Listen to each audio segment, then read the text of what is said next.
Welcome to Dear Pastor. Dear Pastor, I hope you are well.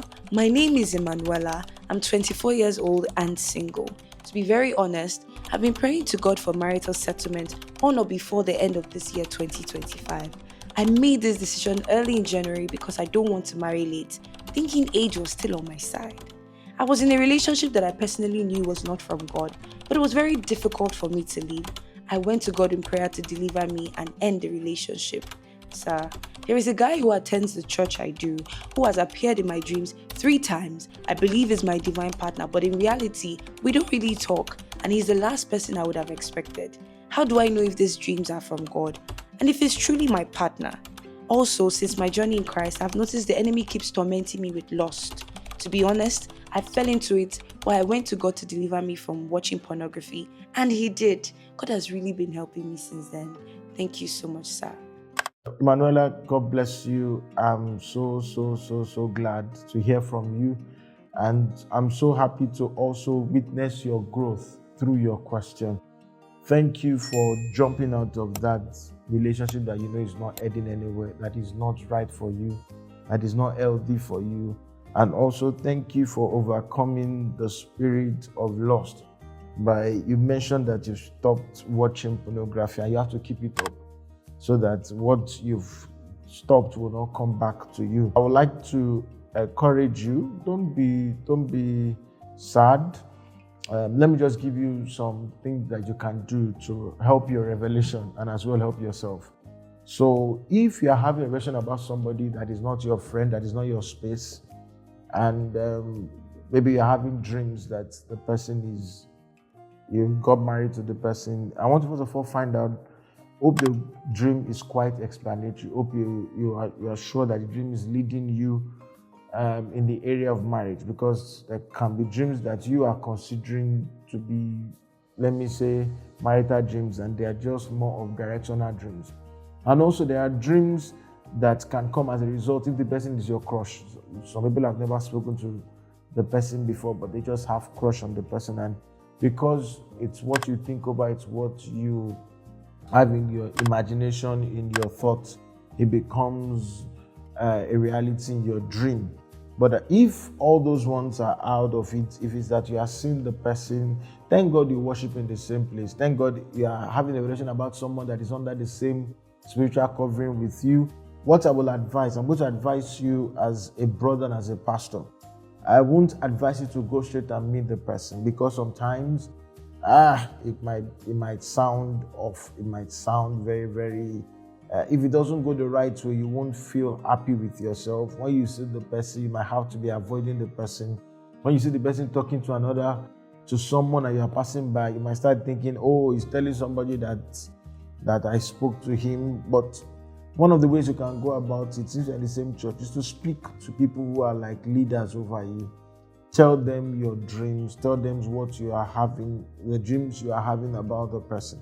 And if they are quite, let me use the word matured enough, what they can do for you, Emmanuela, or to anyone who is in that situation, is to go ahead and try and find out. Number one, is the brother single? If he's single, fine. If he's engaged, please, it's now left for God to go and do the conviction. Don't say you want to do the person that will be what God has joined together for those people, you want to scatter them. You don't have to pray witchcraft prayers over it. If it's the Lord, I've seen people who have been engaged before and God said to another person, and they were just patient with it, and somehow the relationship that the other person thought was in didn't work out, and the person finally came back to the person who was just believing God and trusting God.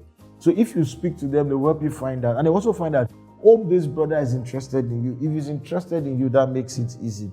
So what they now make the brother do is that, oh, have you ever, not even necessarily come out to say, oh, that person is stripping for you, that person likes you, that they might encourage the brother to go and say, oh, can you practically pray about this lady? I'll take her serious. Or if oftentimes become friends.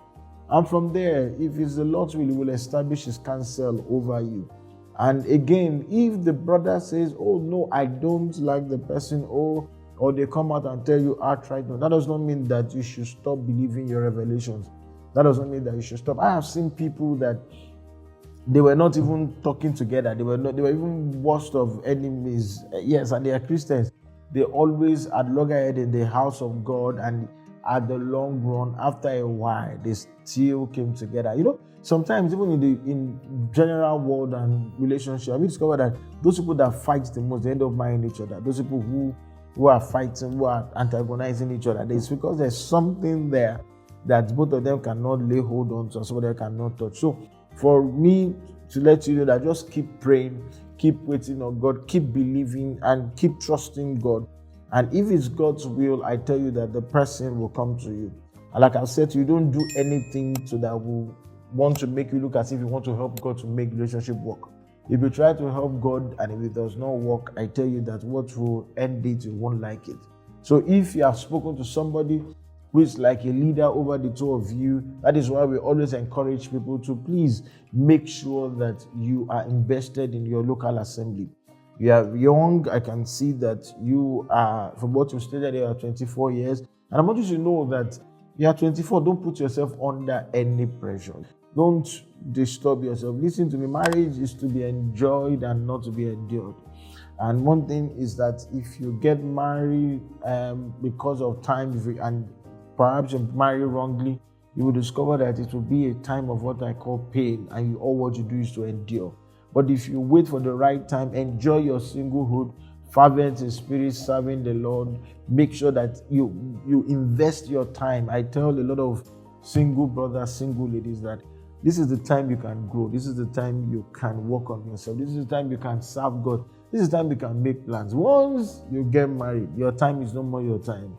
Life happens. I've answered questions on this series of people who life just caught up with, and because they got married and they can't be where they used to be spiritually before, because that's the part of roller coaster of life. You just have to, once you discover that, I'm not where I have to be, you have to give it time, you have to give it chance, and you always bounce back. So, Emmanuela, I want to let you know that keep up the fire. Thank you for walking out of the wrong relationship. Make sure that you keep praying that, and even if the brother says, oh, I'm not interested in you, that's his loss, not your loss. Make sure that you keep looking good for God. You keep doing what you are doing for God. And somebody out there, somebody who really likes you, somebody who really loves you, somebody who will be proud of you, will show up, surely. And that person will be able to stand by you and lead you to the altar. And again, make sure that every door that can lead you back to lust, to pornography, make sure you close it. Make sure that you stay off things that can lead you there. I have people who are struggling with lost, and one of the things that they struggle with are all these modern days movie sites. When you start going there and you are yourself typing 18 plus in the movie, now you have stopped watching naked people. What you are watching now is the acts that can lead to nakedness. It's just loading. You remember that whatever you watch during pornography, you see the same acts that it will lead you to, while watching those who are just about to practice it or leading people to practice it. So just make sure that you lock all those doors and you stay sensitive spiritually. And I tell you that you will have a big testimony.